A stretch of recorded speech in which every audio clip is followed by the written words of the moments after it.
Praise lord. దేవుని నామానికి మహిమ కలుగును గాక. ప్రసంగించేటువంటి వారికి మాత్రం కాదు, వినేటువంటి వారికి కూడా దేవుని వాక్యము వర్తిస్తుంది. లూకా సువార్త 6వ అధ్యాయం 36 నుండి 38 వచనాలు కానీ గమనించినట్లయితే, కాబట్టి మీ తండ్రి కనికరము గలవాడై ఉన్నట్లు మీరును కనికరము గలవారై ఉండుడి. తీర్పు తీర్చకుడి, అప్పుడు మిమ్మను గూర్చి తీర్పు తీర్చబడదు. నేరము మోపకుడి, అప్పుడు మీ మీద నేరము మోపబడదు. క్షమించుడి, అప్పుడు మీరు క్షమింపబడుదురు. ఇయ్యుడి, అప్పుడు మీకు ఇవ్వబడును.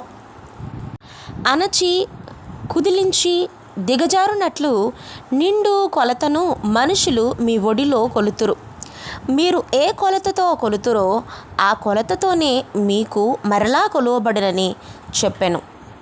మొదటి మాటలో మన ప్రభువు కనికరమ గలవాడు కాబట్టి మనము కూడా కనికరమ గలవారై ఉండాలని ప్రభు తెలియజేస్తూ ఉన్నారు. 2వ వచనములో తీర్పు తీర్చకుడి, అప్పుడు మిమ్మల్ని గురించి తీర్పు తీర్చబడదు. నేరము మోపకుడి, మిమ్మల్ని గురించి నేరము మోపబడదు అని తెలియజేస్తూ ఉన్నారు. 3వదిగా మనం గమనిస్తే క్షమించుడి, అప్పుడు మీరు క్షమింపబడుదురు. వీరేమో క్షమించరంట, కానీ దేవుని దగ్గర మాత్రం నేను క్షమాపణ పొందుకుంటాను, నేను దేవుని క్షమాపణ అడిగాను అని మాత్రం చెప్తారట.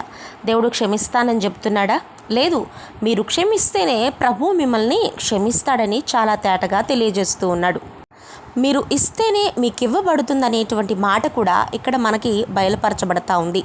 మనం ఇచ్చేవారిగా, హృదయపూర్వకముగా, ప్రేమ కలిగి, కనికరమ కలిగి ఉన్నటువంటి వారుగా ఉన్నట్లయితే మనకిచ్చేటువంటి ఆశీర్వాదం కూడా ఎలా ఉంటుందంటే, అణచి కుదిలించి దిగజారునట్లుగా నిండు కొలతలు మనుషులు మీ ఒడిలో కొలుతురు అని చెప్పబడేటువంటి ఈ మాట ప్రకారము దేవాతి దేవుడు కూడా మనల్ని జ్ఞాపకం చేసుకుంటాడు. మనం ఏ కొలతతో అయితే కొలుస్తామో అదే కొలత మనకుంది అని మర్చిపోకుండా, తీర్పు తీర్చేవారిగా, నేరం మోపేవారిగా కాక దేవుని కుమారులని పిలువబడేటువంటి రీతిగా కనికరమ కలిగి జీవిద్దాం. మన తండ్రి ఏ విధంగా కృతజ్ఞత లేని వారి ఎడలనో, దుష్టుల ఎడలనో ఉపకారిగా ఉన్నాడో, అలాగే సర్వోన్నతిని కుమారులని పిలువబడడానికి తగిన వారిగా దేవునికి లోబడుతూ దేవుని పిల్లలుగా జీవిద్దాం. God bless you.